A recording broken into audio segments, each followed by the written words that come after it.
What's up, everyone? How's everybody doing? Happy Friday.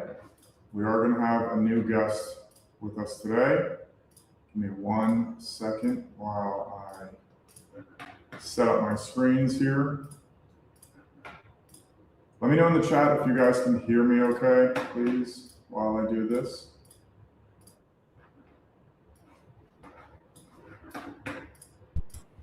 All right, there he is, Greg Duncan. We made it. We made it. We made it. I'm going to pull up my screens here. All right. Let me know if you guys can see this, and we'll let Greg give himself a little brief intro for anyone who doesn't know who he is. Greg, can you see this okay? Yeah, all good. All right. Let me know in the chat. Can you guys hear us? And can you see this? I always want to start out by asking because I don't want to go down a rabbit hole before everything's all set. So everyone's looking at nothing. Yeah. So, Greg, I mean, you can keep it kind of quick, but for anyone who doesn't know who you are, can you just kind of touch on like who you are, what your like brief background is? Yeah, totally. So I'm Greg. What's up, everyone? I've been trading for 6 years now, I think. I'm majority a swing trader with just like regular stocks and equities. But over the past year and a half, met André. We've done some good work together, and I've dabbled in the futures space. So edgeful obviously has a pretty legit use case for me with the algos and the reports. So yeah, I'm excited to just talk the markets. There's nothing better. So if there's any trades, it's going to be pretty similar to the streams we do with James today. If there's any trades that I take, I will obviously let you guys know. I'll be watching, obviously, ES and NQ like I always do. But I do want to talk about this absolute disaster. Let me just make sure my audio is my audio. Does that sound better? Yeah. Way better? Yeah. Oh. Less echoey. Yeah. All right. Let me just, I don't know why the sound input always goes to like the wrong thing. That's good. All right. Is that better now? Yeah. All right. So I want to talk about crypto a little bit because we had an absolute disaster over the last couple of days. Yeah, much better on the sound. Thank you. Yeah. By the way, guys, if you ever can't hear me, please just be like, yo, turn up your sound input or whatever. Like maybe your audio's off. Because I can fix it. I can make it louder. I just don't want it to I don't want like the thing to like peak out. So I don't want to like ruin the audio, but let's talk about crypto for a second. I'm not sure how many of you actually care about crypto or trade crypto or own crypto, but in a matter of 120 days, 30% off of the highs from 128 back to 65K. Honestly, like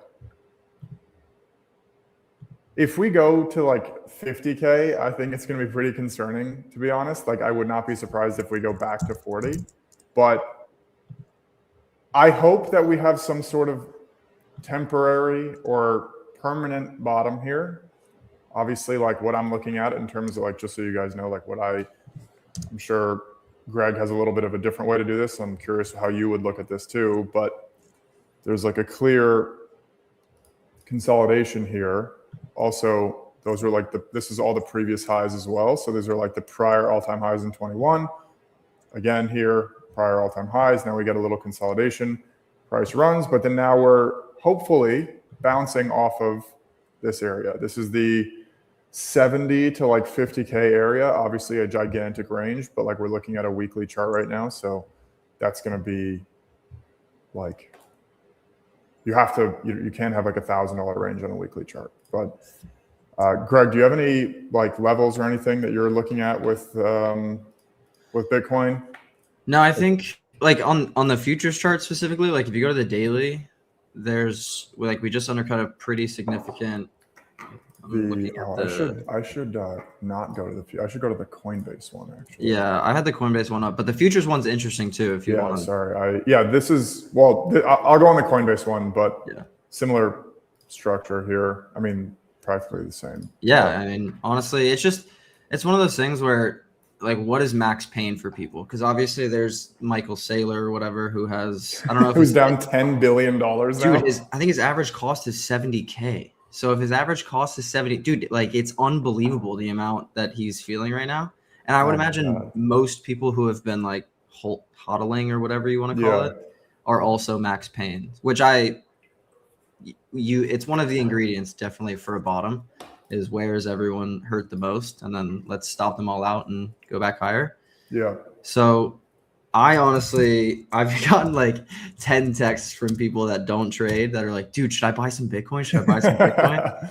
So it's like, I feel like we're close, but my process is different. So like if we have this huge, can you go to the daily really quick? Yeah. So if we have this like huge green bar and we undercut. You want me to zoom in here? Yeah, just zoom in a little bit. If you want to pull up your screen, you can too. You can share just a specific window, but okay. I'll just do this. I'll just do this and you can. Yeah, this is fine. This is fine. Yeah. So like, as you said, we've come into this huge liquidity range, and what I'm looking for here, most people are like, they see some huge green candle in a downtrend and they're like, oh, we're going, we're longing this, Yeah. I wish I could draw on your screen, but if you go back to the like, you know me, I'm a big drawer. I know. It's fine. It's whatever. I don't know if you can. Maybe if you look at you see all the little window, like the different orientations, like under in StreamYard, like under, if you see the little pencil, I don't know what that is, but if you click on it, you could try it, whatever. To be honest, I don't even see it. It's fine. Okay. Point is, most people would just see one huge green candle like the one we're seeing today and be like, okay, we've bottomed. My process is a little bit different in terms of, okay, this would be like step one out of a 4-step process. The next couple of days are very important in terms of, do we go sideways or, make some sort of higher low structure over the next week or so, and then consolidate into a range where you can be like, okay, I can enter on a break above this range and stop out on a break below this range within, let's call it 5% or 8% because crypto is pretty volatile. Mm-hmm. If you don't have that, it's incredibly challenging to have a legitimate, consistent process to say, okay, I'm going to long this bottom. I'm going to long this bottom. Like go ahead. Even if you do get long, so we clearly took out, where's my circle? We clearly took out this low here, obviously. Right? Yes. That goes without question, right? So now we've also pulled down like 20% from that low. Now we're bouncing back, which is hard to believe. Which is kind of the point, though. That's like once you undercut that low, you like zoom in more on that, like where we undercut the yellow. Here. Yeah. You would so like that first green candle, that hammer candle, go back like this one? Right. Yeah. You would expect then, like my process, okay, we just undercut a huge low. Let's see if we can go sideways. Well, we didn't go sideways. So you avoided some, we're long, like we're going to long this undercut. No, just let it chill. Let it go sideways. Yeah. And see if it can actually hold anything. And then you avoid a 20%, like you said, haircut out of nowhere, Yeah. The thing is, like, if you're going to long it right now on a higher time frame, like specifically, one sec. If you're going to long it on a higher time frame, and I'm sure that a lot of people watching do not trade crypto. I also don't trade crypto, but I buy crypto. I don't trade it. But like, where does your stop go? Like, you can't have a 25% stop. Like, I don't know how. I know that people use a ton of leverage on crypto, and I would not recommend that, actually. I think that's probably, I think a lot of this sell-off, specifically what's happened in like the last couple of days, has been from liquidations. Like, I genuinely do not think that people are like, oh, it broke 80K, now it broke 70K, now it's like broken 65, like I'm going to sell now. I think people are like, I'm going to hold this bag until it comes back, but their broker or wherever the exchange they're trading on is like, you don't have enough margin, like see ya, and they close the position, and that's what's triggering these moves down. Because I mean, I don't know, obviously. I mean, there's no way to tell, obviously, but Go December of 22. You'll have to reset your axis or whatever, but yeah, in there. So you would think, okay, you get like a 20% puke. Go to your left a little bit. Yeah. Whatever that is. This. Whatever. Yes. So you undercut all the lows and then you get this huge green Yeah. candle, which like we're seeing today. And then what we actually did is we undercut that low again, or almost. It's hard to tell. On Coinbase we did, but yeah, on Coinbase we did. And then we went sideways, and then we failed a breakout, and then failed a breakdown, and then went sideways. Exactly. So you can start to see like in that area, you can figure out a way to set your stops and not have a 20% loss. You know what I mean? So that's what you're looking for. That's exactly what I'm looking for. A repeat of this, like a repeat of this consolidation. Yeah. Now, granted, this was 60 days.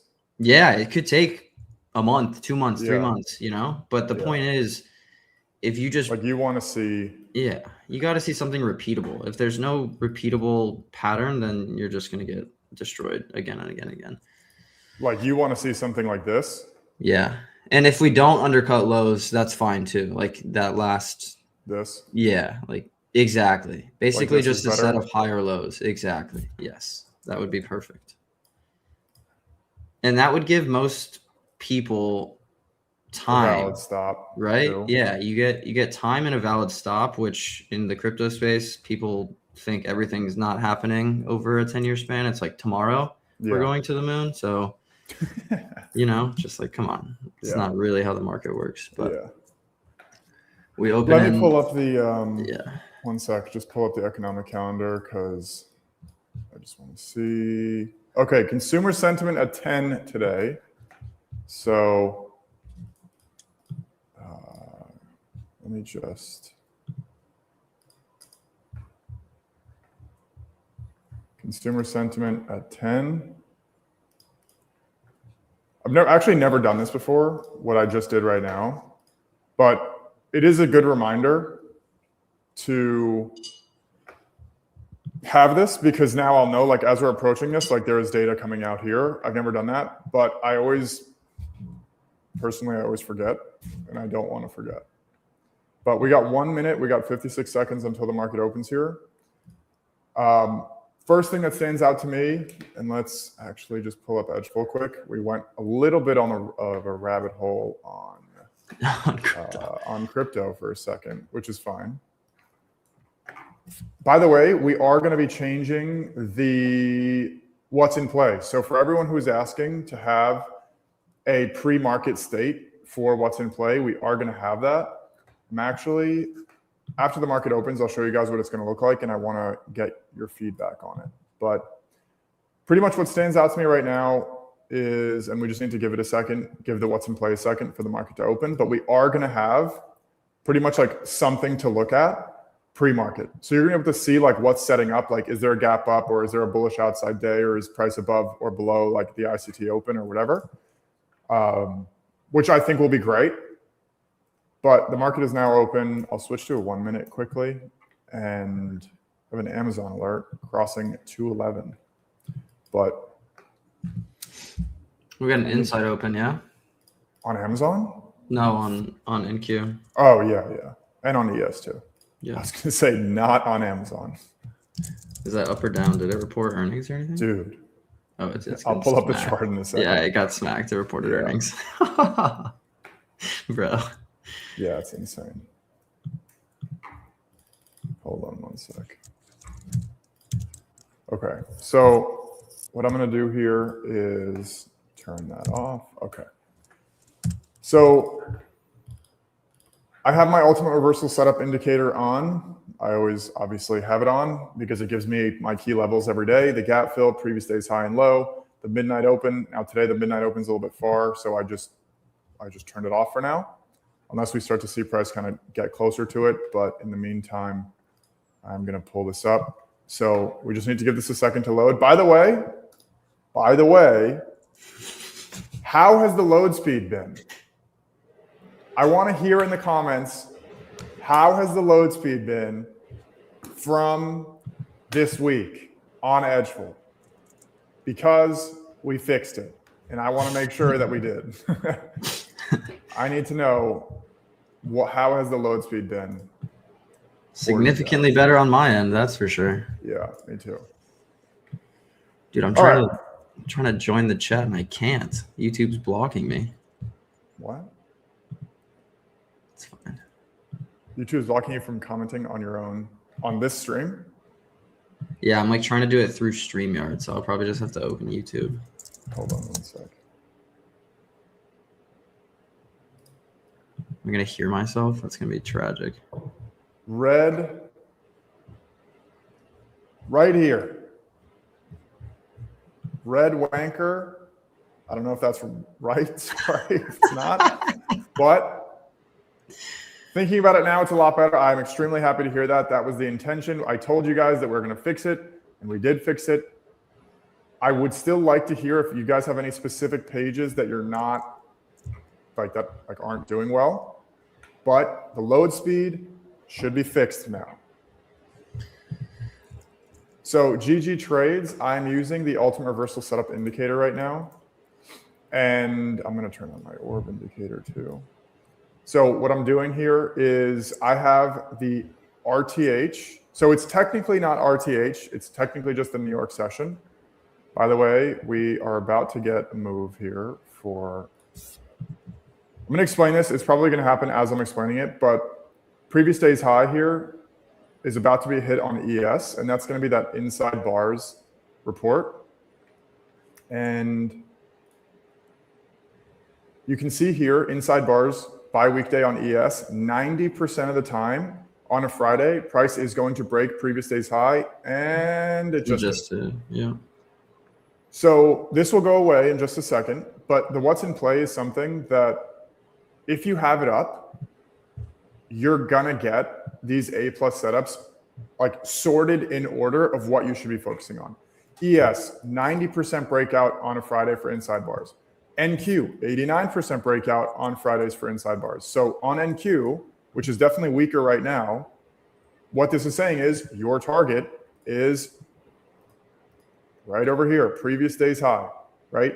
Right over here, this red line, the ultimate reversal setup indicator will plot it for you, so you don't actually have to think about it ever. I actually don't recommend plotting it yourself, but previous day high on NQ, right over here, is your target. 89% in the last 6 months that price has touched this on Fridays. So can you, go ahead. Real quick, can you walk through like how you would have structured a trade?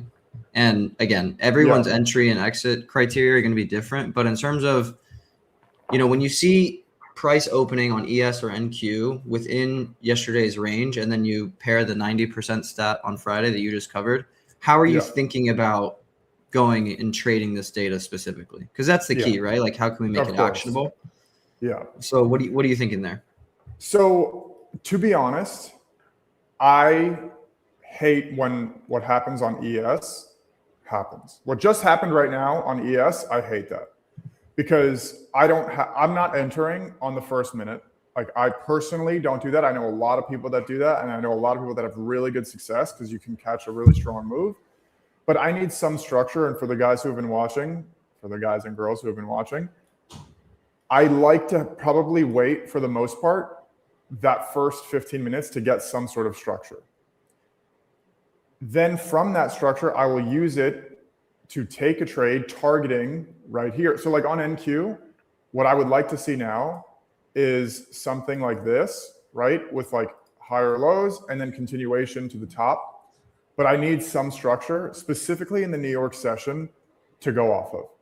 Now, that answer isn't ideal because the structure is a little bit subjective, but it's just the truth. Like, I'm not just going to close my eyes and buy, even though it worked today, just because this says, well, now it's gone because it's not in play anymore.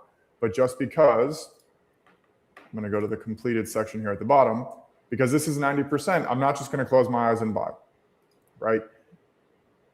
Yeah, so, it's the same thing I said with Bitcoin. Like, yeah, exactly. You have to, it's subjective or not. If you know you're looking for a select criteria of higher lows or consolidation on a 15-minute or a 5-minute or whatever, then that's a repeatable entry and exit structure that you can lean on. If you're just like, I mean, I guess you could do a 1 minute orb if you're like really trying to like force it, but I don't know how that.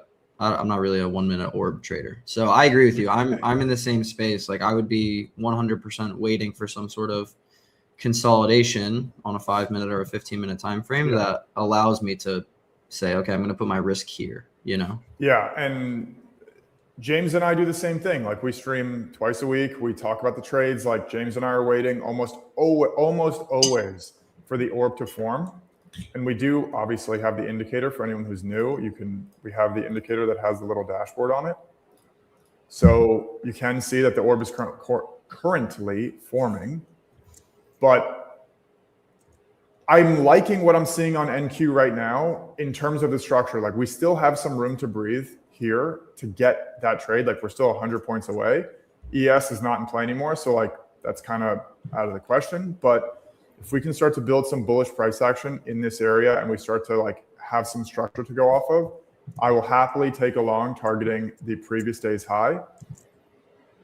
But I need to wait for the structure. Like I could definitely, like if price breaks the downside, like maybe on NQ, the previous day's low is going to be the one that's going to be hit today. Now, obviously not ideal when ES and NQ diverge to that extent, but if we look here, which I always like to do this, what are the Mag 7, what are the major market movers doing? Specifically what I have in here is the top 10 weighted stocks in the S&P and the NASDAQ, or not top 10 in this case, but the Tesla, like the big names, NVDA, Meta, Apple, whatever else.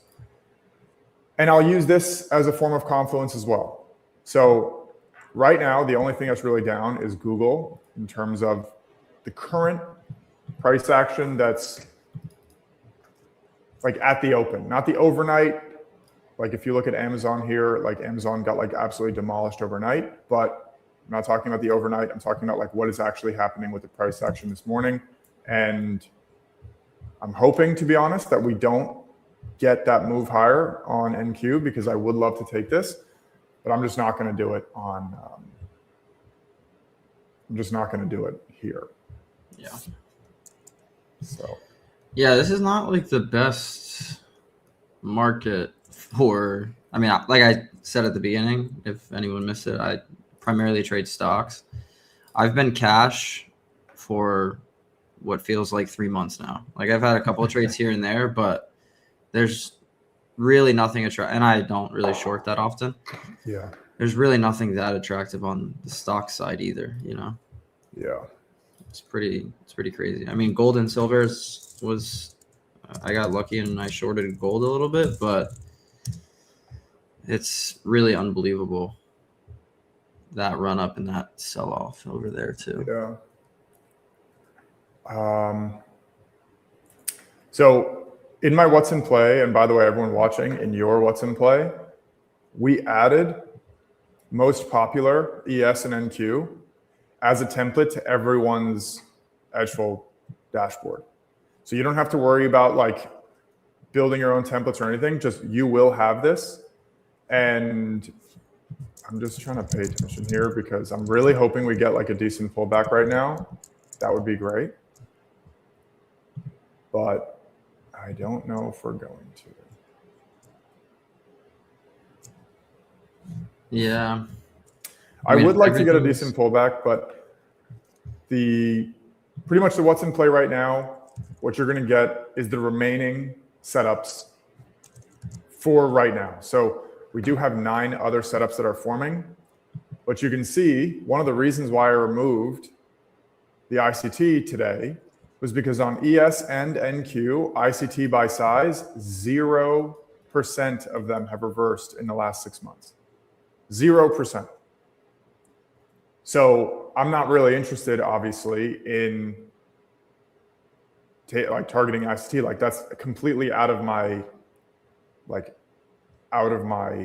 thought process setups today. Same thing goes for gap fill. Like gap fill and for ES and NQ, both horrible. So like the bias is long without question here. Yep. ES and NQ both have, it's unlikely that they're going to get here, right? And green and red days by weekday is like whatever on ES and NQ, but the inside bars is really what's driving what's going on here for me, at least. Really, I want to expect a break of that previous day's high. Once previous day's high is broken, the other reports will start to load in here as well. But really waiting for some structure. I don't really see anything right now. I'm not going to just like take something, but this is a solid pullback. If we can start to like consolidate here, I would be pretty happy. Yep. Yeah, the major, like you were covering, the major market movers are all green. Like, dude, Robinhood is up 10% right now.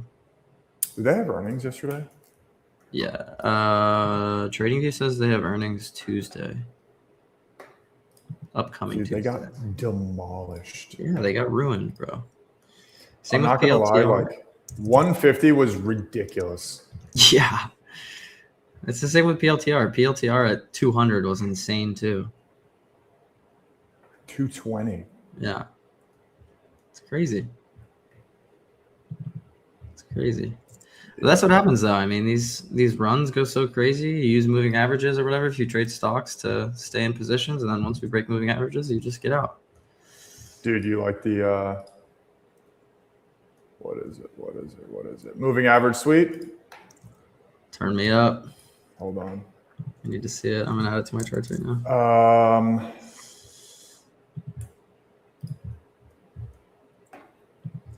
You know me, big moving average guy. What? Hold on one sec. I would love to long. The problem is now if I long ES, my target is a little bit finicky because. Yeah, where do you go? Yeah. But ES is significantly stronger than NQ right now. But it seems like because Meta and Google are absolutely throwing up, but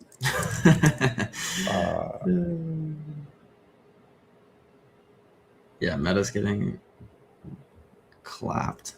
Yeah. Hold on one sec. I'm surprised. So, like, obviously, Bitcoin undercut those crazy lows. I'm surprised Tesla didn't. Tesla actually held a higher low on the recent puke. Yeah, I don't know. I mean, the thing is that there's no structure here, but if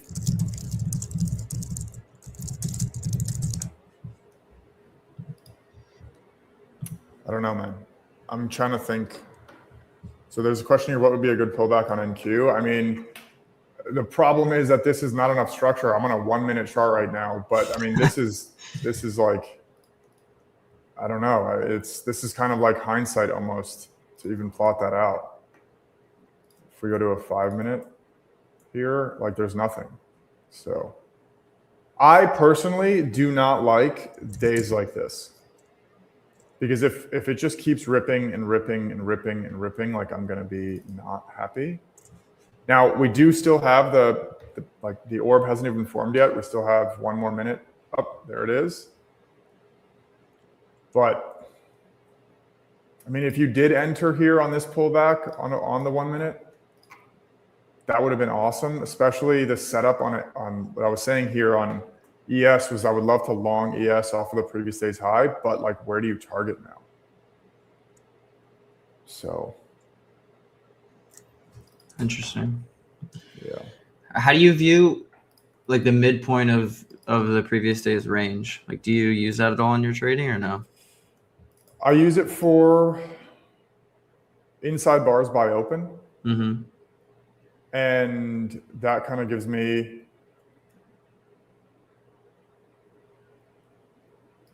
hold on 1 sec. Yeah. 1 second.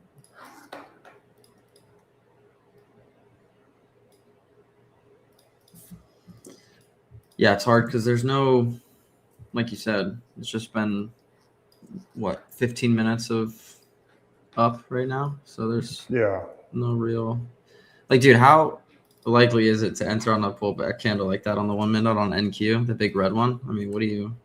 Yeah, I mean, that is an ideal type of candle for me, but I just don't have the level to long it off of. Like Yeah. I don't usually love to use pre-market levels like London areas. Sure. Looking at it now, I mean, like this is pretty solid, especially that price broke it, kind of like retested it, and now there's like continuation. But Yeah. I don't know. I mean, like that's also like a little bit of hindsight here. I did when ES was pulling back to that previous day's high, I did say that this looks like a better long here, but Sure. you need some sort of structure, or else like I'm not taking the trade. Like that's part of it. What's our screener say right now? Is it green? It's not. Oh yeah. Wait. Yeah, we got to wait a little bit more for the screener to set up. But if we have the setups that are 65%, like inside bars is pretty much done. Yep. It'll be done pretty much soon. Gap fill by weekday is short, but gap fill by size is like way off. So like you want to remove the gap fill today entirely, and the rest has already been done or it's forming. So not too many like setups right now, but that's a good question. How do you feel? I mean, obviously the comparison between weekday and by size is important. Like I would always default to the size being most important. You have but to. Yeah, you feel the same? 100%. So the thing is, if the weekday fills 80% of the time, but the size is 5%, Yeah. it doesn't matter. Yeah. Like the size is gonna drive everything for the outside days, the ICT open, the gap fill, the weekly open. All of those reports are gonna be driven by the size. The number one thing you want to look at is the size. And just so you guys know, when you go to the most popular template that you all have in your edgeful, we have the by size in there as well. So just so you know, you will have that, but it's the size is always going to drive it. So the gap fill to me is not like really in play. I mean, it's not crazy on NQ, but it is bigger on ES. But yeah, NQ's about to hit yesterday's high. So if you took a trade somehow within that mini pullback or consolidation on NQ, target at what is that, 24,960-ish, I guess.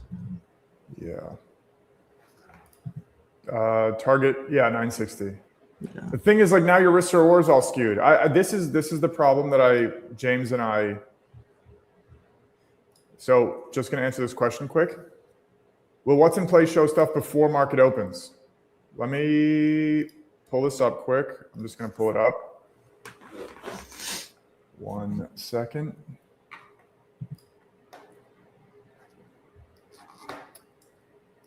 Give me a second. I shouldn't. Tesla's ripping. NVDA's ripping. Well, rippings after getting smashed. Give me 1 second. I'm going to show you guys what the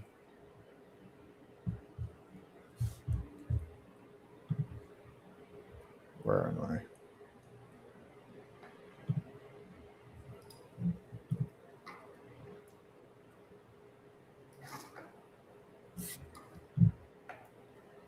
All right.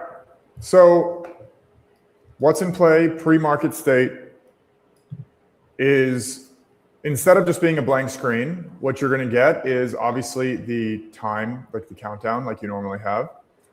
And then you're also going to get, there's not going to be any like report data in here, but you're going to see that ES has a gap up, that it's of this size right now, that whatever else, like each of the setups that are forming are going to be displayed in here. So if you're going to see that price is currently above previous day's high, the outside days will like show that. If it's above the ICT open, the ICT report will show that. So you will have this updating live of the current gap size and all the other information.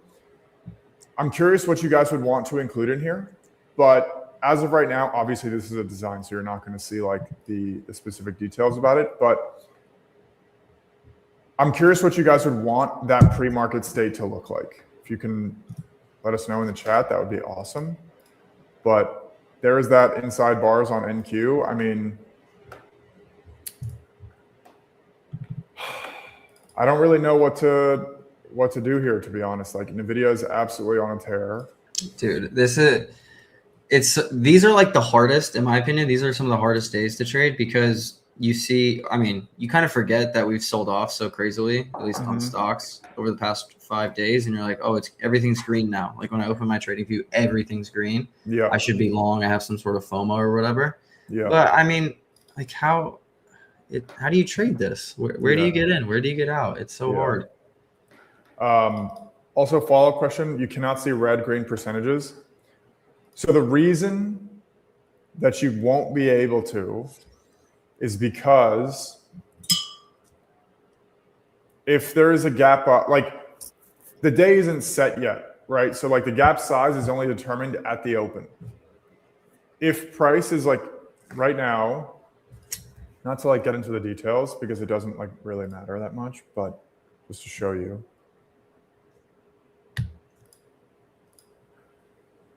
Like, let's just say we have these buckets between 0.2 and 0.4. Let's say it's hovering between 0.42 and 0.38, and 0.42 and 0.38. The data in the what's in play in the pre-market state is going to keep changing. And that's going to apply to every report. So we don't want to like mislead people, because if you open it up at like a certain time and then it has a certain information, and then like 2 minutes later it's going to change, like people are going to be a little bit more confused about like why is it changing so much or whatever else. So only after the market opens, that's when you'll be able to see all the percentages. Silent J, we can consider doing that. I think James's algos go off all the time during streams. We'll start to, I mean, James talks about it all the time, showing the algos live. Like my orb didn't even trigger today. It's probably because the orb is a little bit bigger. Yeah. If you look at the orb size, it's orb on NQ is almost 1%. Yeah. So yeah, I actually really like this this little table, to be honest. Yeah, table's sweet. Do you want to show like how you can customize orb size in the algo itself, or no? I don't want to get into like the details of the algo, like all the settings, but sure.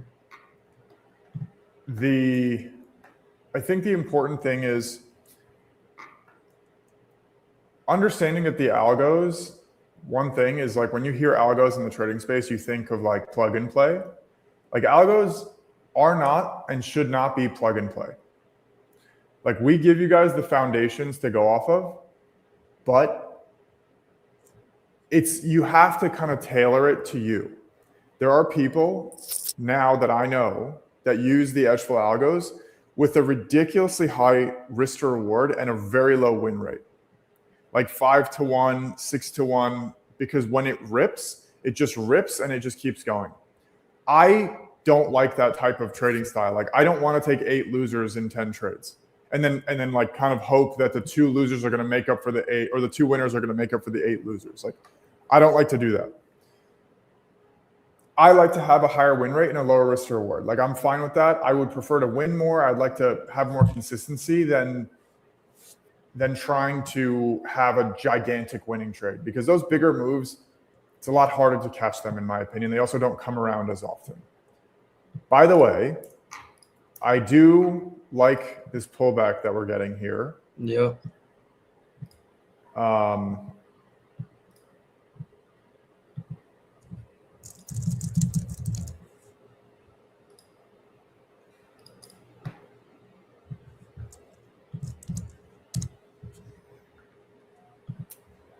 Yeah, the pullback's crazy. Look at that 3-bar. Yeah, pullback of 113 points. I mean, we have a couple minutes till consumer sentiment. That's what this blue line is, by the way. Yeah. I'm curious about how price reacts here. If it flushes through, honestly, if this happens, maybe we get one of these. But I would, dude, it would make a lot of sense just because like to me that's bear market action, and again, I trade stocks, so I have a little bit different view of the overall action. But when you get downtrends and you start undercutting and price starts gapping both ways, like it's so easy to get these complete reversals. Like you gap up, you think everything's green, and this is how people blow up, right? Like they see all these green stocks, or whatever, the futures are green, they try to go long somewhat, and then they're longing at the highs because they succumb to FOMO, and then they just get absolutely ruined on these flushes. Exactly. I'm really curious about how this is going to play out here. If this flushes like straight through, I would be interested a little bit in like if this flushes back to the midpoint of the orb, I would be interested in something like this. Yeah. But I'm not going to just long it here. Especially with news coming out in 3 minutes, right? Yeah. Yeah. Yeah, this is interesting. ES is definitely stronger too, which is interesting. Like I would choose to long ES off of that previous day's high, off the consolidation with like a pretty much a stop below this midpoint of the orb, which is actually kind of a decent size stop, which is not ideal, but. Yeah, so if you're focused on longs here, are you ESing? And then if we do start to flush, do you go NQ because we were weaker all morning? Yeah, for sure. Yeah.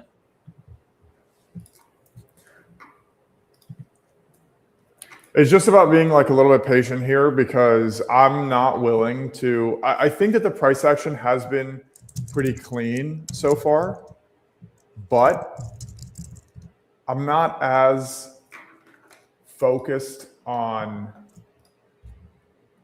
I'm not as focused on trying to catch a trade. I just want to make sure that after a move like of yesterday and like the recent price action and what happened in crypto yesterday, like I don't want to FOMO into a trade. Exactly. Yeah. So I don't know. I mean, like, yeah, NQ's starting to puke a little bit. Yeah, I would like to see if we start to consolidate more here. I would be interested in longs, but if we really like break down here with some momentum, yeah, I would be interested in, again, something like this. Because if this happens, now I have a pretty big step. The problem is the orb is so big now today, like it's 1% that's like way bigger than the average orb size, which means that the stops have to be so much bigger, which like, I'm not interested in taking a 70-point stop. I'm also not interested in a 145-point target. Yeah. That's the hard part about trading, or like, showing everything, is that you see on Twitter, everyone just green days. Yeah. But how many days are like this where you're just, honestly, in my opinion, if you get out of today, break even, or you didn't take a trade because your setup wasn't there, that is a green day. You acted with discipline and just waited. And now there's look the at data, this. by the way, guys. Yeah, exactly. There's consumer sentiment. But yeah, I mean, like it's tough. Like if the consumer sentiment drives us now down, which I know it's technically not like red folder, but I know it's like technically not like high importance or whatever, but I am interested in. I think it makes a difference. I think it always causes a little bit of a flash, and I know it's not CPI or GDP or whatever, but it does, in my opinion. I hold weight to it. Yeah. Yeah, it's kind of a little bit of a wait and see right now. I don't know. Yeah.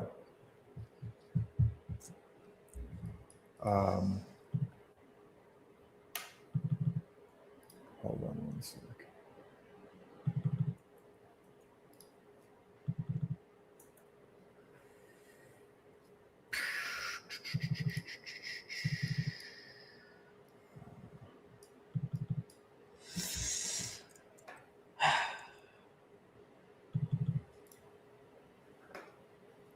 Yeah, I mean, NQ looks like it looks like it can set up for a nice short. Meta is absolutely falling off a cliff. Tesla's finally reversing. Google's at well into low of day. Look at NQ now. It's doing exactly what she said. Yeah. Whoa. I would like to see a little bit of more of a move down before a retest into this area. And then after that, I think the short would make more sense here. I don't love this because the orb is so big today that your targets are so far. And like, this is very unusual. And I'll actually just pull it up. I don't.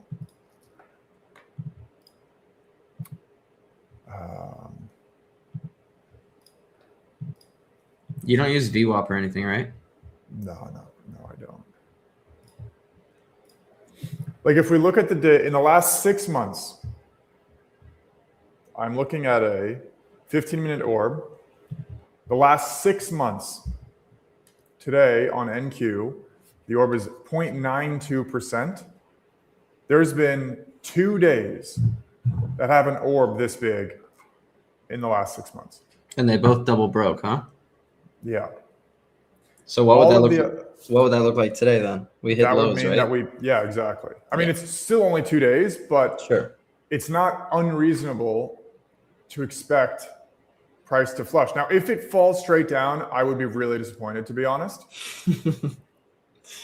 Because I think that now I'm not, just so everyone is clear, I am not going based off of these 2 double break days because it's only 2 days. What I am going off of is this orb is huge. I need to be aware of that, and I need to be conscious that now, if I do want to take a short on a retest back into this area, my valid stop, I would say, on a 1-minute chart is going to be in this area here. And depending on how good of an entry I can get, we're looking at more than 60-point stop. It's a lot. It's a lot. It's a lot. Now, my target is also 140 points, which I also don't like to have. Like, that's too far for me. I don't care. I would rather use more size and have a closer target than try to hold for a bigger move. Sure. Especially a day like today where it's so, I mean, the volatility is crazy. Yeah. And like Google has a gap between 5-minute candles. Like Meta has a gap between, that's crazy. Like there's like some serious momentum here. Yeah. Interesting.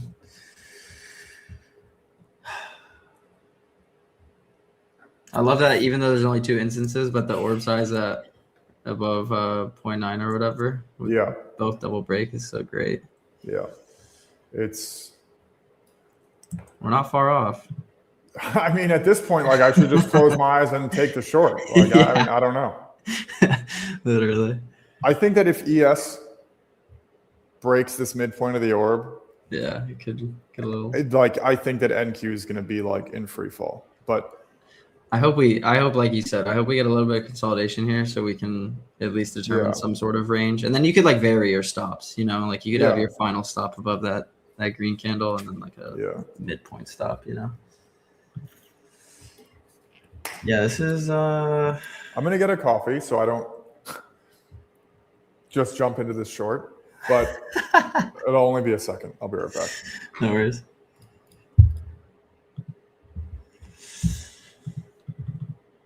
Okay, Silent J said, use algo product originally for my own testing and did like it. Plan on re-adding the offering to increase my automated trading, reducing your discretionary. Key is optimization. Yeah, optimize. I mean, that's the nice thing about the algos with the back tester. You know, you can play with a bunch of different optimizations or inputs and see if it works or not, you know, and then you can change your time horizons. And we have a bunch of videos helping you go through like how you can actually find better profit targets or optimizing how much you're risking per trade, et cetera, et cetera. But yeah, they're all personal. And then once you figure it out, the settings that fit what you're trying to do, then you automate it. You take the emotions and the, you know, whether you're not at the desk or whatever, you take that out of the equation, which is nice.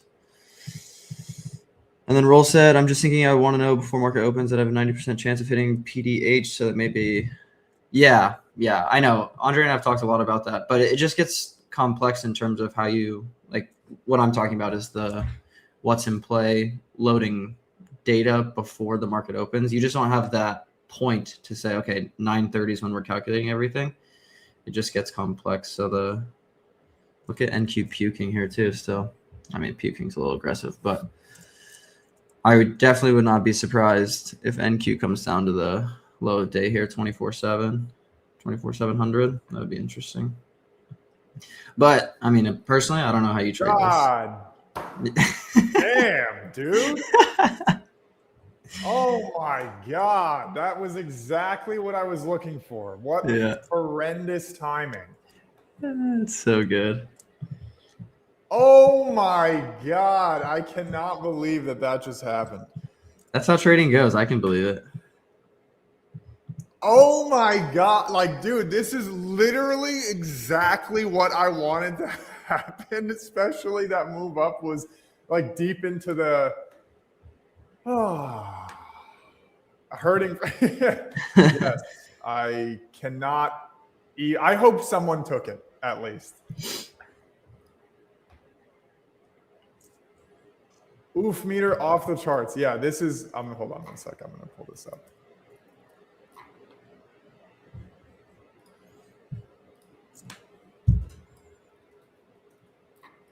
This guy is me right now. So good. This guy is me coming back from. Oof. Okay, maybe we get a little bit of a retest here and we get a decent move. Give me something. What are we looking at here? And ES holding above that midpoint, like you said. For now.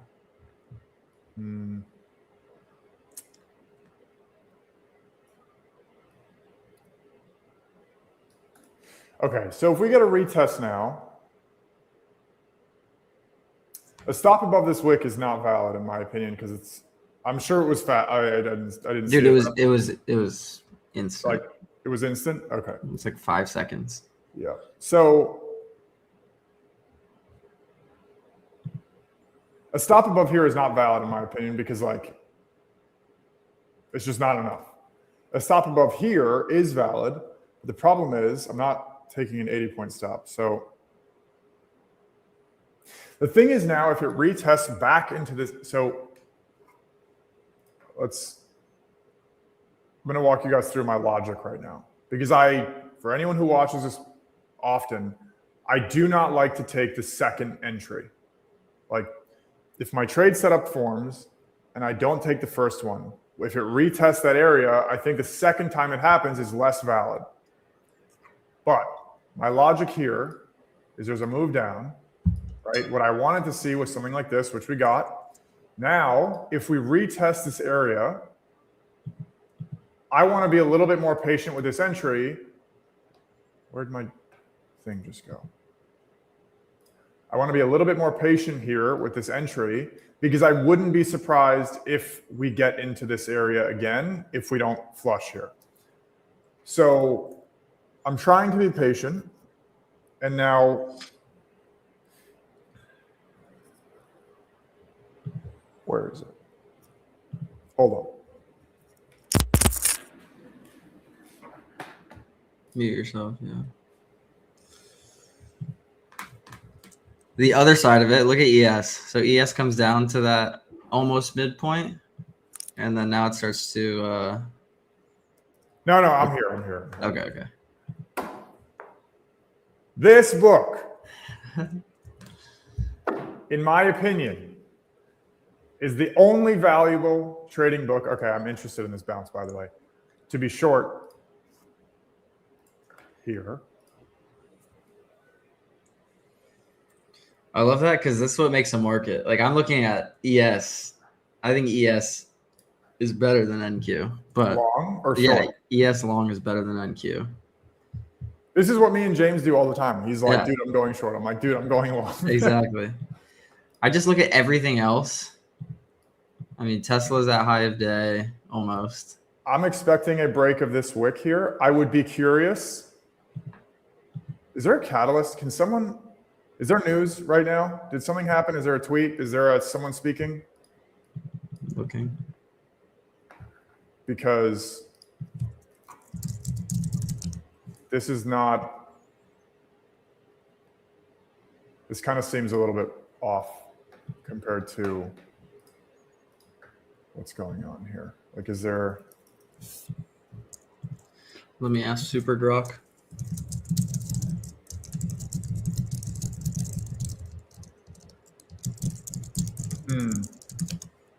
Looking at Dude. financial juice, I'm not seeing anything, but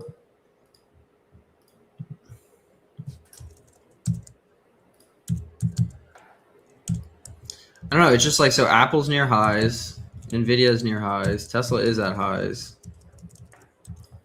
Microsoft is not. It's like mid. I'm saying it right now. I may take a small short on NQ with lighter size. Do it. The worst influence.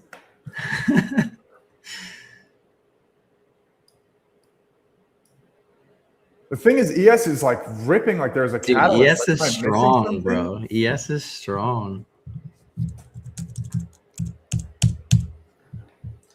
It's just because everything with Claude and AI is now shifting out of tech. So there's just rotation into non-tech. So ES better. Okay, I'm trying these shorts. I'm short. This is good. At 18. Look at you, man. Come on. My stop is above this high. If it doesn't work, whatever. And so you're targeting low of day? Yeah. Yeah, like that. Look at you. Come on.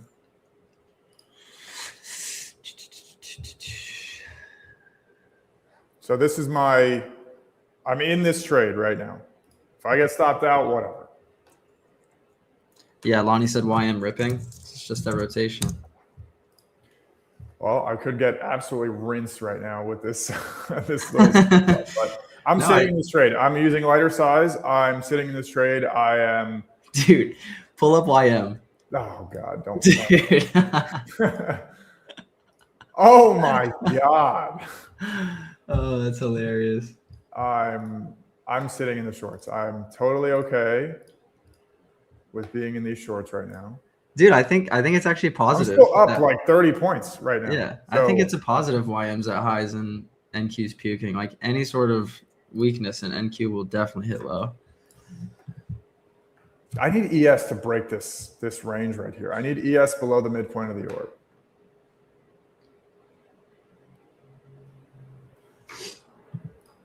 I am waiting. I'm being patient. However, this book is the only good trading book on the planet other than The Daily Trading Coach by Brett Steenbarger is the other good one. And I will say this with confidence.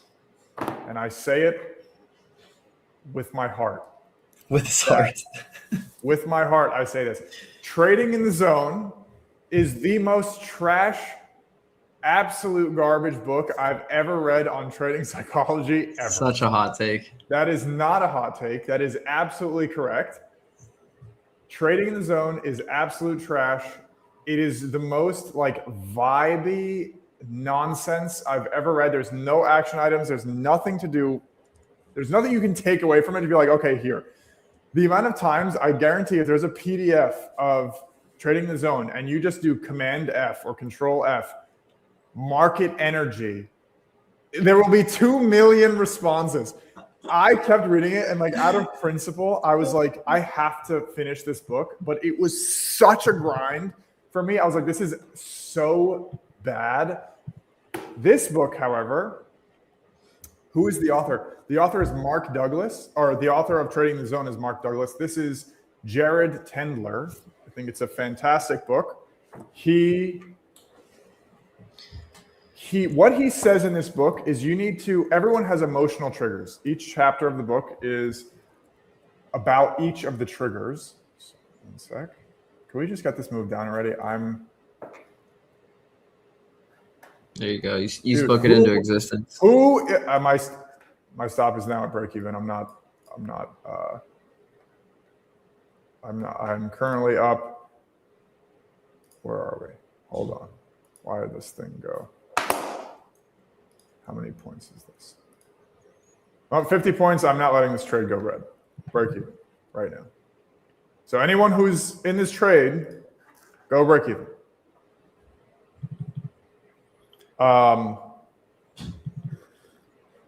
Yeah, he was a. Just to put that put this book rant on a pause 1 sec. I do not like this reaction off of ES midpoint.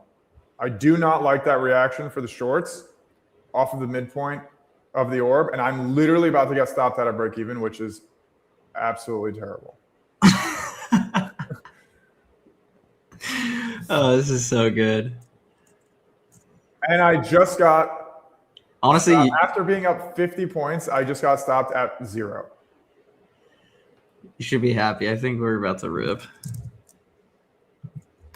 You know what? What I said before was I don't like 116 point targets. And I had it set at low of day because I was expecting a bigger move down. But okay, we are flat on the day now. And maybe I moved my stop too early. I mean, I might retry this, to be honest. On the third try. Yeah, maybe I shouldn't have moved my... Well, now it's failing. Like, the thing is, I need ES below this midpoint of the orb. Like, honestly, it's not... I'm not going to do it. I'm gonna take a second. But I'm waiting. Now watch this hit my target. It's like I said earlier. If you get out of today flat, you're good. It's a green day. Watch this just smoke to low of day right now after I moved my stop, like literally 1 second before. Honestly, I hope price rips so I don't get so upset. But yeah. What is important to me about this book is each of the chapters are about a different emotion. Yeah. So greed, fear, tilt, confidence, discipline, whatever else. The biggest takeaway that I took from this book was everyone has different triggers for what causes them to tilt or what gives them greed or what gives them FOMO or whatever else. If you can identify the trigger, then you can prevent yourself from getting to the emotion. What I mean by that is, for me, let's just say, for example, this will like almost always get me to tilt. Let's just say, today's not the best example, but like let's just say I wanted to get short at 25,000 even, right? Targeting a retrace to the midpoint of the orb. I have my order set, I have my stop set, and price is going in, I'm about to get into the trade, and then it flushes.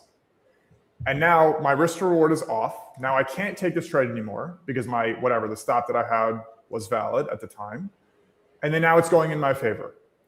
When this happens, I always will start to tilt. I'm like, you got so greedy. You were 5 points away from your entry. Why didn't you just take the trade then? And what I have found is that every time this happens, that's when my trading, like my performance goes down. Is when I miss a trade or price goes just to my is just close to my target and I don't take profits and it just like reverses on me or whatever else.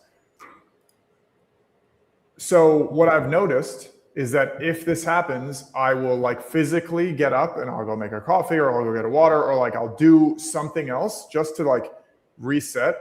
Because if I don't, what I've noticed is that like the tilt will start to build. So in that book, what he says is everyone has different triggers, but find what your trigger is for what causes you to tilt, what causes you to have FOMO, what causes you to have greed. And when you identify the trigger, you can then stop it before it happens. Dude, you're so happy right now. You should be so happy right now. There has to be some sort of like what is like there. I am pretty happy right now that I didn't get back into it, but I am pretty disappointed that I was up 75 points and didn't take even a piece off. The only thing that would have made sense is because we undercut that previous low, like maybe taking a partial there, but I think it still made sense to take the full thing off at low of day. I mean, what am I doing? Financial juice. What is going on? Someone tell me what is going on here. Dude, that ES undercut of the, it's so perfect. It's such a perfect long. Oh my gosh. Tesla high of day, NVDA high of day, even PLTR. We got the IB in the next 8 minutes here. So if we go to the what's in play now, what you're going to see is, look at Johnny's comment. Nice, Johnny. Nothing really in play right now. So we got 8 reports forming in the next 8 minutes. And can you talk about that? Can you talk about how you would structure? So like if you were to trade in 2 pieces using edgeful or just in general, like I would imagine most scalpers or whatever are really focused on the open. And then what happens after that? And I think when you talk about the IB, that's kind of where, you know, that next form of, or the next round of setups can form, right? Yeah. Yeah. So what I actually really like, so first I want to talk about the difference between the what's in play and the screener. So for anyone who's maybe new or doesn't understand when I talk about the what's in play versus the screener, I want to really draw the line in the sand between the two. The screener is for overall daily bias for the market as a whole. Dude, what is happening right now? Rip. No, not rip. Anti-rip. Oh, yeah. This is probably a good long entry, to be honest. Dude, it's just, okay, keep going. But the screener is for overall daily bias for the market, not for a specific stock or futures contract. So if you trade ES or NQ and you want to be long, but Tesla, NVIDIA, Apple, Google, Microsoft are all bearish, you can pretty much guarantee that NQ is going to go down. So how do you know what's going on with the market as a whole? Use the screener here in your sidebar, right over here. You use the screener to identify what is happening with the market as a whole. This is for confluence. This is for context on what's happening today using live data. Now, the what's in play is for your A+ setups every single day. These are things that you're actually going to trade. You do not want to put in stocks or different tickers that you are not going to trade into the what's in play. You only want to put things that you're actually going to trade. These are your setups. And if you click here, you're going to see all of the details. Now, granted, there's nothing really in play right now, but you can view the details of the setups that are important to you to see what is the important information. On the left side in here, we have the setup details, which has all the live data here. And then to the right side is the historical data from the report. You do not have to jump back and forth from the what's in play to the reports because all the historical data is here. Now that you guys know that, there are really 2 key times of day as it relates to your trading. If you're a scalper or a day trader, it doesn't really matter. But there are 2 key times of day. Obviously, the market open. At the market open at 9:30, your what's in play is going to be set up. There's going to be a bunch of reports, the gap fill, the inside bars, outside days, ICT open, whatever else, whatever you're willing to include in there is going to be right away in there, like it was this morning. If you guys want to rewind to the beginning of this stream, you can go back. But so there's that. Now, what you can see is that there's nothing in play. There's 1 report in play left. And what else we see is forming. 8 reports forming. These reports take the first hour. So this is your next milestone in your trading day. There's 9:30, milestone 1. Milestone 2 is 10:30. Now, once we get these, we will have all of the bias that we need to determine, and all the data that we need to determine the direction of the rest of the day. So there is the direction of the morning, there is the reports in the morning, and then 10:30 comes, now we have the direction for the rest of the day. So now you have an entirely different set of tools to use once 10:30 comes around, because you now have a completely new set of reports that have formed. So at the open, you typically will have inside bars, gap fill, outside days, ICT open, previous day's range, et cetera, et cetera. And then at the hour, you have IB by rejection, opening candle continuation, and these other reports that will help inform your bias from there. So if you think about your trading day and you think about your routine, 9:30 is one milestone, 10:30 is another milestone, and you have two different sets of things that you're going to use at those 2 points. Does anyone have questions on that? Also, this long on ES would have been perfect, by the way.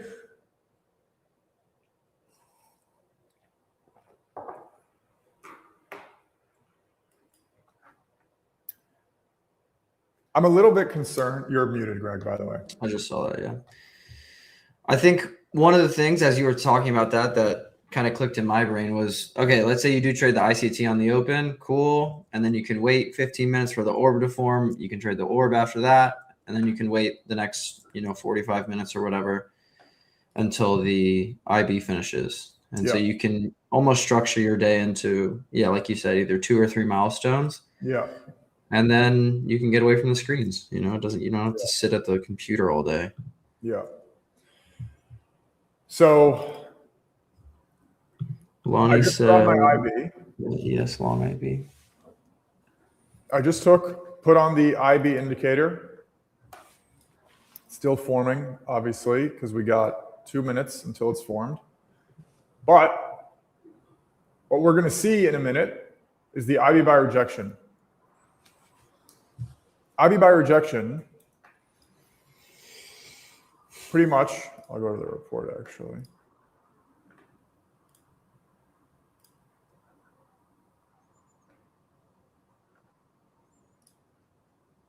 Can you zoom in a little bit when you get there?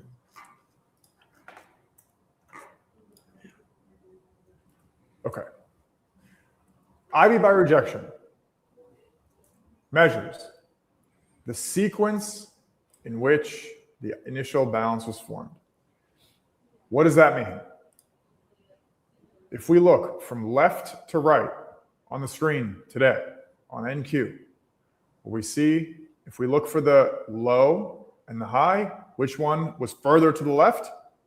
The low, which means that the low formed first. Now, for every time the low forms first in the last 6 months, the first break out of the IB has been to the high 78% of the time. What that means here is that your bias for the first breakout of the initial balance on NQ is right over here. Your target is 24,984. This is going to be the target. The same thing for ES. You guys can go check the stats on ES. It's not always the same, but ES actually has a much cleaner example because it's really holding this midpoint of the IB nicely here. And previous day high and midpoint of the IB are forming really nice. So this is your target. Whereas right over here, in this case today, it's 69.07. That's going to be the target.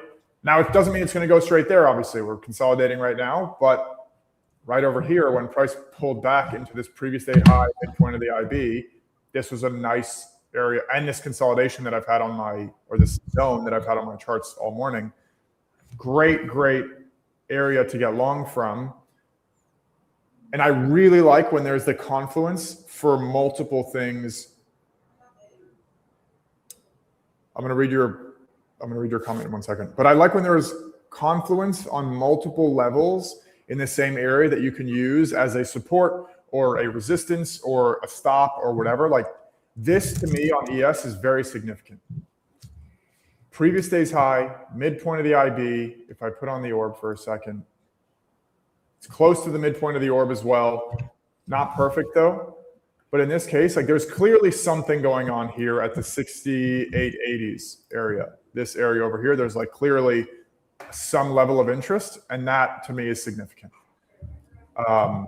Now, do you care about NQ hitting IB breaking last 10 days in a row? Do I care about that? I don't know. I know Zinc does, but I don't know. I know that he thinks about it as like it's due for a reversal, like it's due to be wrong, but like I totally understand that logic, but I don't think about it that way. Obviously, like nothing can just keep going to 100%. Like the losses are due, and I think that's why like his rationale is pretty logical there. It's just not really the way that I think about it. Like, yeah, of course, one of the days now it's gonna not work. Today might be one of those days, but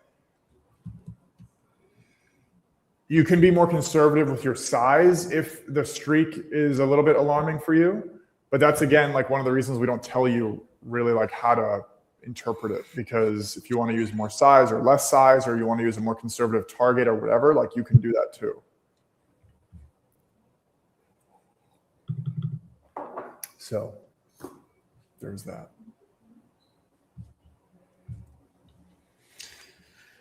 It's like crazy. What wait and see moment right now. Just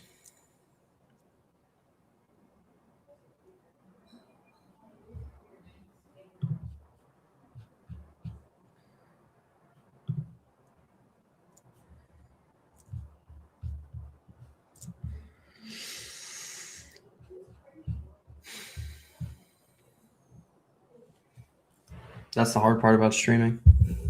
Everyone wants action. I know. It's, that's the problem is like sometimes you also feel obligated to like take a trade, but I mean you shouldn't. Yeah. That's like, yeah. Because if you feel obligated to take a trade, I mean there is a percentage of people in here that are just going to copy the trades. Like we say not to do that, obviously. Sure. There is a percentage of people that are going to do it, which again, don't do that. Understand the logic that we're using to inform your trade or to add as confluence or whatever. But if you do feel obligated, you're going to take less quality trades. And if you take less quality trades, like the people are going to follow are going to lose money. So like, it's not just like, not only are you losing money, but like the people watching are probably losing money too. So that's the catch-22 with streaming. Yeah, kind of. Like you have to be a lot more selective. Like, I mean, I'm more selective, to be honest, with my trades on stream, because I'm worried, to be honest, that people will just copy them. So I want to make sure that they're like higher quality. Now, granted, I think that the run that James and I have had over the last few months has been like honestly insane. Yeah. I think we've had like three losing days. It's crazy. And like the calls have just been like unreal, to be honest. Like I don't like that's awesome, obviously, but like you don't want to like, I'm not going to like promise that that's going to continue. No, of course not. Yeah. Yeah.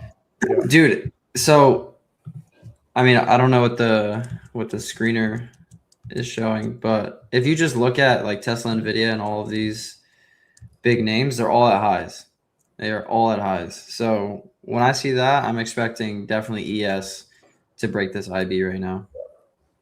Yeah, I mean, 60% bullish right now. Once the IB breaks, we'll get some more. The IB by rejection is extremely bullish right now. Yeah. So who took that trade? Lonnie took that trade. Shout out Lonnie. You can always set your target here right at the 907. You can front run it. Doesn't really matter. I sometimes front run it, to be honest, but I mean, data on ES is like, it's similar to NQ on the IB by rejection. So I would not be surprised if this, 74%. Yeah. It's a good target.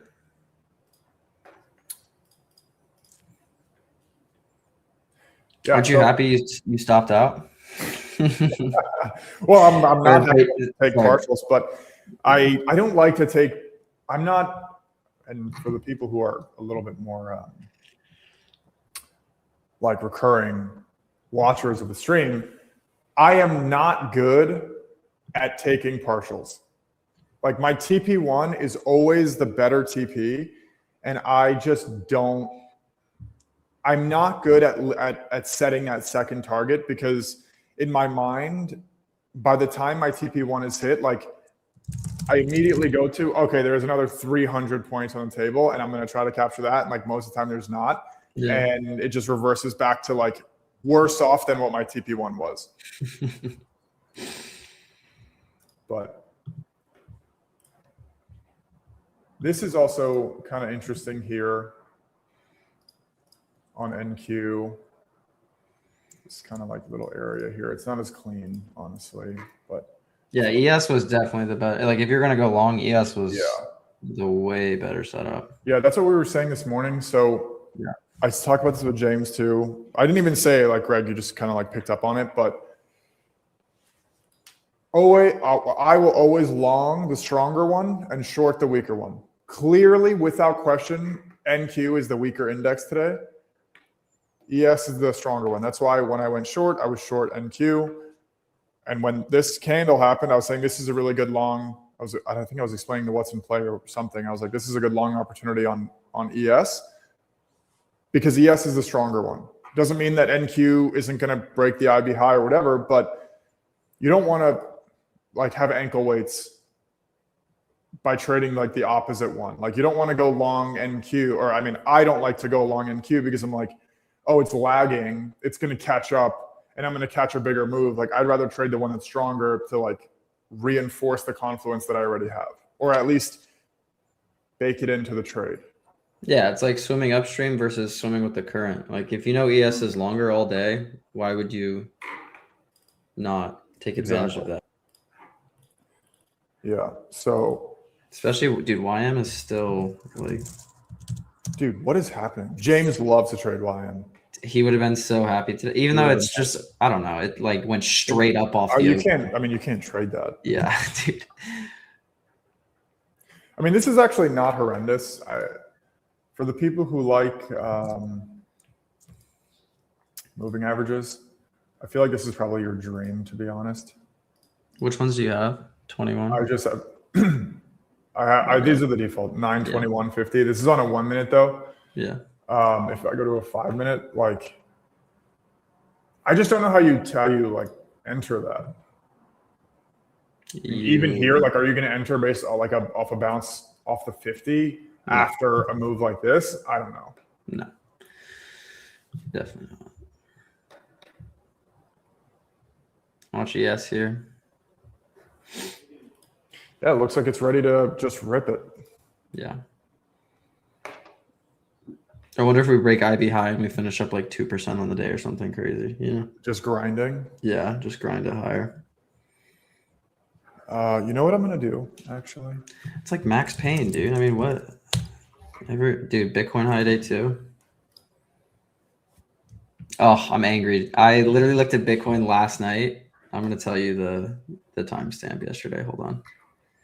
I opened my Coinbase at like 750. I was talking with some family, and I was like, maybe I'll think about buying it. It was at like 64, call it. Yeah. Dude, now it's just ripping. What is it at now? 70.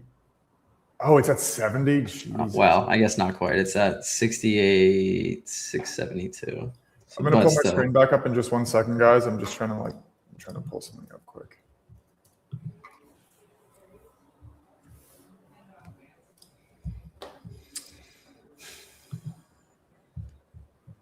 Just give me 1 second.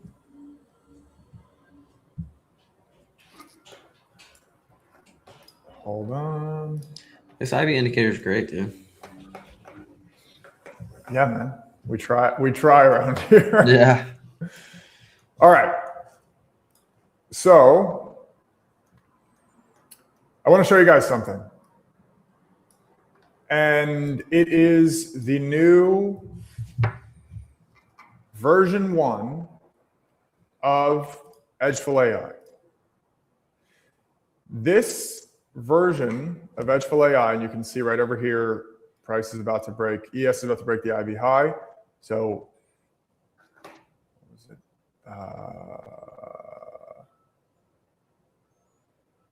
Who took that trade? Where is it? Where is that comment? Lonnie, right? Lonnie. Yeah. Well done. But we are now connecting the data from the reports into AI. So what you'll be able to do is combine reports and see, pretty much like ask questions about the reports in English and get the answers that you're looking for, like without having to do any like Excel or anything else. So what I did, I'm testing it obviously right now, and it says, can you find the day where IB type is breakdown and the opening candle is bearish? So it goes through, it does this. And I said, okay, now of those days, how often did price close below the IB low? Right, so red opening candle, break of the IB low, you can see we get a result. Now of the days, what did I ask? Of the days where IB breakdown, bearish opening candle, give me a breakdown of where price closed relative to the IB. So what you can see is that 43% of the time it closes below the IB low, but 57% of the time it closes within the IB. You get a little bit of breakdown. You can ask questions, obviously. But now this is actually cool. This I was like, well, also, by the way, guys, we got that break of the IB high here on ES. So this was actually really cool. Of the days where the IB was a breakdown, which is a single break to the downside, red opening candle, and price closed below the IB low, what are some commonalities? I'm trying to figure out if there's any predictive insights of a day closing below the IB low. What do we get? IB size patterns on ES is smaller IBs dominate. 10 out of 13 days, the IB size is under 35 points. Going down a little bit more, there's strong fall through. The average extension of the IB was 1.4. So there's continuation to the downside on those days. If you go down, you can see day of the week. Tuesdays and Wednesdays were the heaviest ones. So 5 Tuesdays and 4 Wednesdays, only 2 Fridays, 2 Thursdays, and 0 Mondays. So I literally just asked like 2 questions, and now I got like 6 different things that I was able to extract from this. And like, I don't care about all of them. I care about some of them. But this is the type of stuff that you'll be able to do with edgeful AI, the new version that we're releasing. You'll literally just be able to talk in English to like what you would imagine to be like your personal quant. So thoughts, anyone? Yeah, this is sweet. When you showed me this yesterday, I was like, whoa. Yeah. So yeah, it's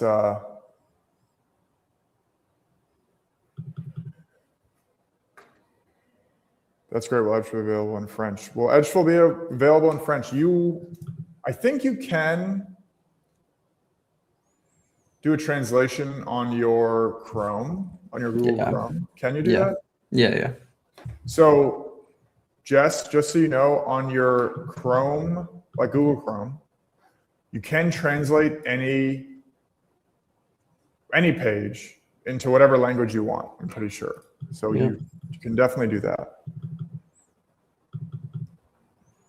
One of my really good friends, like maybe one of the best traders I know, I'm in a group chat, whatever, and he was texting me last night, or texting the group chat last night. I think the bottom for crypto is confirmed, and he actually just texted, which I don't, obviously nobody knows, just disclaimer, nobody knows, but he just texted randomly, bottom confirmed.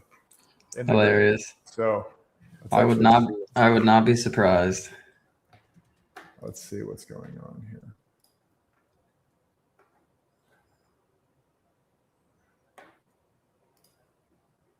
Yeah, up 15% from the lows. That'll do. So. I like what Divvy Drew said, if I'm saying that correctly. ADR is about 114, so if it's going up on ES, that would be 6965 zone. Again, what I said earlier was it would not surprise me if we just end the day up 2%. So if we just grind all the way to the top end of that ATR, it would make sense. Yeah. We sold off so hard the past couple of days. So these, whether you call them oversold rallies or whatever, or oversold bounces. Yeah. I mean, it's just. Yeah, looking at the what's in play now, we obviously have the first hour loaded in here, but NQ, IB break, there's no break yet, so the bias isn't loaded, but 80% single break in general, 80% by weekday on Fridays, opening candle continuation, 80% green session, IB by rejection on NQ, still 78% that we get to this 984 level. Looking through, everything is long bias except that gap fill, and like honestly, the gap fill is not in play. Like, just take it out. It's not going to happen. But the thing is, it's tough to enter now. It's very difficult to enter. Yeah, I don't know how you trade this now for sure. The trade was definitely the trade was here. Yeah, it was there, 100%. This was the trade. This was, if you guys rewind to 10:23, I was explaining the what's in play. We got this giant red candle. I stopped explaining the what's in play and I go, this is a good long opportunity for ES. I was explaining the difference between the what's in play and the screener, and that was the long opportunity to catch a 25-point move to the IB high. Yeah. So instead of explaining it, I should have just taken the trade, but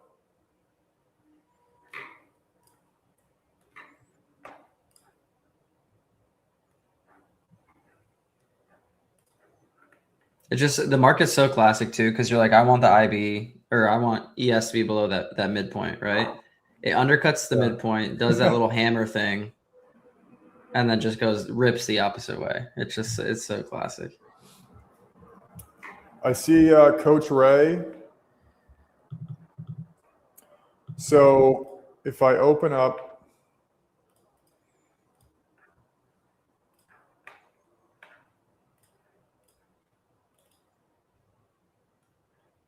one second.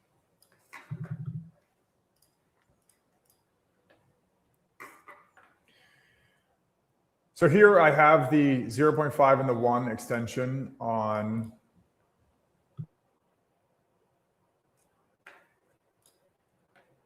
one second.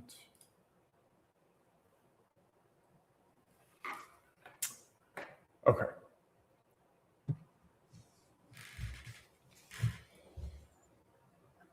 All right. So what I have here is the IB by levels report. Can you zoom in like a little bit more? Yeah. I'm using the customization here of breakout days only, which are what we have here. So 80% of the time is a single break day. So I'm only looking at 80% of I'm only looking at the single break days, but only the days that break to the high. So let's be clear. We're only looking at the days that break just to the IB high. Right over here. Then what I'm looking at is 0.1, 0.2, 0.3, 0.4, 0.5, and I'll just do 1. Okay. So here, I would be curious to see how this is. There's no catalyst again? Is there news right now? Today, it's just one of those days, man. It's one of those crazy days.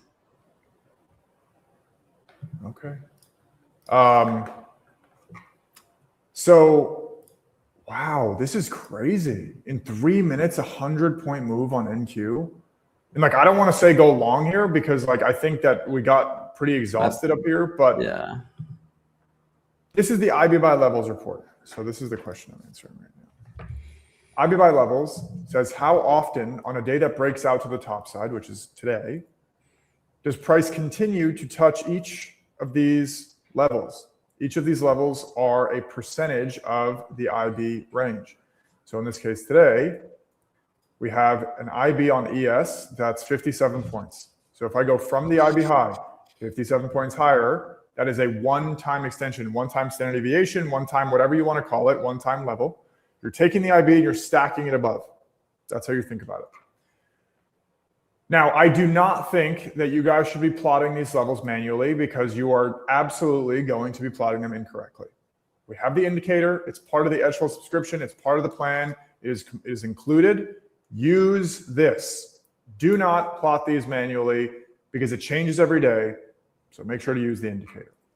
But what you can see is that on a day that breaks the high, it only reaches this point, this 0.5, 50% of the time.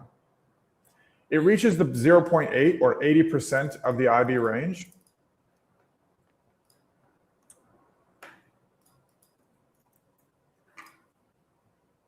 It only reaches here 22% of the time. So when you see this being so low, that means it's extremely unlikely that price is going to do this. So there is pretty much a threshold of how far price continues to the top side before it starts to stall out. So only 40% of the time price gets to the 0.6, 50% of the time it gets to the 0.5. So really your targets for today can be up until like the 0.3, which is right over here. Now, granted, you need to read the price action like today. This, I don't know what's going on. There's clearly like something happening, but this is going to be really the high probability area from here to here. This is going to be the area where you're going to want to take off the majority of your profits. And then you can leave runners after this, but you don't really want to expect price to continue. Now, not to get complicated, but for anyone, yeah, the extension levels for reversals are great. Not to get complicated, but for anyone who sells options, for sells credit spread specifically, you can also use this to decide where to sell, what strikes to sell. So if you know that only 22% of the time ES or SPY or SPX or whatever is going to get to up here, you can sell call spreads with these strikes up top because you know it's very unlikely that price is actually going to get there. What's nice about this is that today is a bullish day, but so because today is a bullish day, the premiums on the calls will be better, right? Exactly, call spreads, iron condors. So because price theoretically is like grinding upwards, the premiums on the calls will be better than like selling put spreads at the low of day. Low of day, the credit will not be worth the risk. But when price is going in your favor, you get a nicer premium. You collect that a larger credit, and you can sell a strike that you know is actually very low probability, which would be in this area over here, maybe 8.8 and above. So that's how I would use these. Now, I usually will not like start to take a trade at this time. Like if I'm in a trade, whatever, but like I usually don't like take a trade now. But I am curious about what's happening here. Like if NQ fails this, are we going to see another rally? I don't know. Dude, it's so hard to know. I mean, it's impossible to know. We're just like using some data to tell us, but the hardest thing is like when I look at Tesla and NVIDIA, all the ones I keep going back to, they're still near highs. So it's, you know, what breaks first, those or the market? If it does. I mean, a high risk short right now on NQ. I mean, targeting partially here. Yeah, there and then low of day. Remainder and then runner to low of day. Yeah, Coach Ray, if we break the midpoint, it can offer rotation lower. I mean, could this bounce be a good entry for a short, or is this continuation of the top side? Now, very importantly, what I'm saying here is counter the data. Counter trend, counter the data. if I want to make it extremely clear that if you are going to take trades that are counter the data here, like against it, you want to use lighter size. You want to use probably more conservative everything, more conservative stops, more conservative targets, because what you're doing, and look at Lonnie with this absolute crazy call out, but you want to use much more conservative position size, entries, stops, everything else, because if you don't, over time, you're going to get torched. Like, you're only going to be right going against this here so many times, right? So you want to make sure that, like, yeah, you see a setup, it's pretty unique, you're going to take this trade, whatever, but make sure that you're being more conservative when you're going against all of the data here. Dude, even if you go to the what's in play and you just have the most popular loaded, I mean, 53% neutral, 50% neutral. Like, to me, this is important to call out. Exactly. I'm one of those traders who, like, unless I have pretty much 3 or 4 different confluences in my favor right now, I'm sitting out. Like, I would much rather sit out and wish I was in than be in and wish I was out. So personally, no trades for me today. And I said this at the beginning of the stream. I felt as if the whole chop, the whole action of, like, dude, if you have to ask yourself what is going on and there's not news, in my opinion, I'm like, dude, I'm not touching this today. I'm going to wait for a day where I feel like I can actually understand price action. Yeah. I mean, Lonnie's been smacking it with the longs, so respect to Lonnie. What a great read today. But personally, especially if you want to go data backed, right? I would look at the what's in play and I see 50% neutral. I mean, really, what else do I don't have to see anything else to know I'm stepping out. I don't need to trade this today. I'm going to go do work or whatever, and the market can do whatever it wants. Dude, look at that. I mean, YM's insane. But a lot of it just comes down to personal preference, you know? I mean, like, if you're going to milestone it, like we were talking about earlier, you know, you're going to trade the open and you're going to wait and you're going to do the orb or you're going to do the IB. It's up to you, but it's hard. That's why I revert back to the what's in play. This is kind of rough here, but so I mean, it's mostly neutral, by partially long, mostly neutral. Yeah. That's exactly kind of like what we're seeing here. If you really think about it, there was a giant IB, there was a giant orb. So hard. And I mean, it's like, dude, even if you I just threw the YM into the what's in play. Yeah. You would expect it to be majority bullish, and it's still 42% neutral, you know? Yeah. So I got ES, YM, and NQ in the what's in play, and it's giving me nothing in terms of tradable. You throw GC in too, so you're looking at the 4 major ones. Yeah.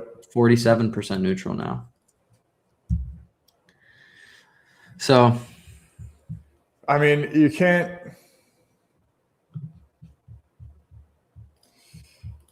really. Yeah, I don't know. I think that this zone that I had here was, like, invalidated now.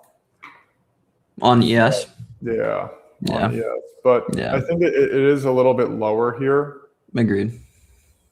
Which is like this one here. But, like, I think this one is still very valid, obviously. But this one is like, I mean, to the tip, like. Yeah. Yeah, I wish there was a way I could quantify that. Like, how do you, like, this is what I was explaining on Monday. Like, I saw this, right? I saw this. I've been extending it all morning. And, like, the way that it's, like, the prices are reacting off these levels is, like, very unique, right? Same thing here. There was a consolidation, price retests, come up, retests, like, comes back up, retests. Like, what am I seeing? Like, what can I extract from this pattern that I've noticed to be able to quantify what I'm looking at? Like, I mean, instantly what I see is just middle of the range. Like, you're just at 50% of the range there. Yeah. Like, we just have a bunch of noise in this range, no real break below, no real break above, and you're just sitting there. And it makes sense with such a wide IB or orb or, whatever you want to look in terms of the high and low. I mean, again, you never know. Like if price takes this IB high and actually rips another % or 2%, that's what I was feeling earlier. But it makes sense for the range to kind of come back to the mean, right? Yeah. Or the middle, I guess. Yeah. So I don't know how to quantify that. It's hard. That's why trading's hard. Okay. It's 11. If you guys are not in a trade right now, I would not recommend getting into one. Don't get in one. Yeah. But I'll leave you guys. So we're gonna wrap the stream up now. It's 11. But what I will leave you with is your final high probability target is right over here on NQ, the break of the IB high, new high of day is going to be the target that you want to look for. If you're bullish, if you are long right now, a high probability target is right over here. So, yeah. Because of the IB buy rejection, right? Correct. Yeah, IB buy rejection is what we're looking for. IB buy rejection on NQ, 78% of the time when the low forms first, the high breaks. Long bias. If we go to the details here, you can see that neither of them have broken. Current price, low formed first. This is the data. So be careful, guys. But if you are long, dude, look at that. It's so crazy. I know, dude. It's actually like funny sometimes when you're explaining the data and like it doesn't happen always, obviously, but like when it does happen, it's like you get these comments of how did you know? Like I'm going based off of the patterns. Like what edgeful does, if you really want to think about it, like the market has patterns, and it's very hard to quantify them with your eyes. What we do is we build reports to be able to quantify different patterns. And then some of them are really great and some of them suck, right? Like some reports are 50-50. That doesn't mean it's completely useless. It means that it's something you actually don't want to use as confluence in either direction. But all we're doing is like showing you the patterns that happen in the markets and like which ones happen more often and which ones happen less often, so that you can position yourself to actually take the trades where the pattern is very likely to actually occur, like it was here. IB buy rejection on ES today, right? This is like the most perfect IB buy rejection like you can have, right? You get that room to breathe here. You get the 12 points. You target after, this is the reason I'm going off of right here, is that the IB formed at this point. You have 12 points. On ES, 12 points, like you're done for the day. Yeah. Also, I was just thinking about this. Sorry to interrupt, but you could also use IB by retracement here. So we broke IB high, and then how far you can check the retracement report to see how likely it is for price to come into specific levels of the IB range, right? What'd you just throw on 70 or 25%? 25. Yeah, 25. Yeah. Yeah. If you want to show that report really quick.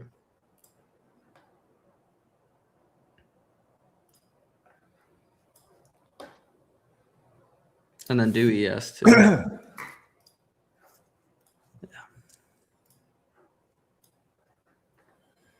So on days that break to the top side, we have to update this. Oh no. Well, technically it is breakout. This one is breakdown. This one is breakout. We need to change the name here. But on days that break to the top side, only to the top side of the IB, 50% of them will pull back after the first break to at least this point here. So what that means for you is if you get long at the break of the high, 50% of the time, price will pull back to this line right here, which is 25% of the IB range. So you need to expect to be in drawdown of at least today would be 14 points. You do not want to set your stop at this point if you enter at the break, because you are going to get stopped out 50% of the time while your trade is still valid. So what I would recommend is either take the trade earlier, targeting the break, but like, I mean, of course there are different strategies where you want to enter the break, whatever else, but like the idea of this report is after the first break, 51% of the time, price will pull back to at least this point right over here. And in this case, you would have gotten invalidated or stopped out just for price to retrace back to the high. It's not always going to be this perfect. It's not always going to look like this. But what you can see is that only 23% of the time, price touches the 50% on a single break day. So I'm just going to clean this up here to make this a little bit easier to see. On a single break day to the top side, right? That means price only breaks the IB high. It is very unlikely that price does something like this, right? If it touches this piece here, this is the midpoint of the IB, that only happens 23% of the time. So, and we just got, by the way, there you go. Your NQ trade, yep. NQ just hit the IB high, but if your trade falls deeper and deeper back into the initial bounce, your long bias becomes more and more invalid. Because the further it goes in, the less likely it is to remain a single break day. Only 8% of all the days that broke to the IB, that only broke to the top side, pulled back 75% of the IB range. That means that by the time it gets there, it's probably going to break the IB low, and you don't want to have a long bias anymore. Because the moment that it breaks both sides, the report ignores that day. So what that means is, let's summarize in English for a second, because I'm sure I lost some people. And thank you, Coach Ray. What that means is, pretty much, after price breaks the IB high, if price breaks the midpoint of the IB, your long bias is significantly worse. That's it. On ES specifically. On ES specifically. Yeah. If price breaks your IB high and pulls back to 50% of the IB, your long bias has significantly degraded. That's it. Boom. So this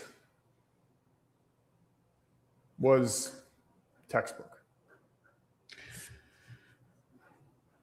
I think what's interesting here too is like maybe some people would have been freaking out on the pullback on ES right after we broke the IB high. But when you use the data from the IB retracement that you just showed, it's completely normal action. Like it happens 50% of the time for price to come in like it did, you know? So being able to sit and read that report and say, oh, okay, well, I'm not going to freak out here. I can actually like sit through this knowing that it does happen 5 out of 10 times or 50% of the time. Like, it just allows your trading to be more simple and more consistent. Yeah. And you're not letting emotions just completely ruin you. Yeah, exactly. The second you enter and see red or whatever, you know? Yeah. But yeah, so we can wrap it up here. I hope everyone had a great morning. We did take, just as a little recap, we did take one trade today. And it was break even. Unfortunately, I was up 73 points on it and closed for break even. So there's that, which is not awesome. But you did avoid, you did avoid getting torched because it would have hurt. Yeah. So I actually think that second entry was better. So like it was good that I got that coffee. Yeah. And Ray, it was that 30%. That 0.3 extension to the IB high on ES. Well, or it was 70, right? Is that what it was? Yeah, something like that. It was like 68. Yeah. So, okay. Well, let's just pull this up one sec.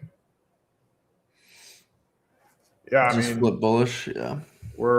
Because we're starting to get those IB breaks now. Yep. So Bias here is not short. Unless there's a catalyst or something, you do not want to, you don't want to be the one that's trying to pick the top here. But all right, guys, good day. I hope that you guys thought this was a good stream, obviously, but we're going to wrap it up. Have a good one. See you guys. Guys, just going to end this stream now.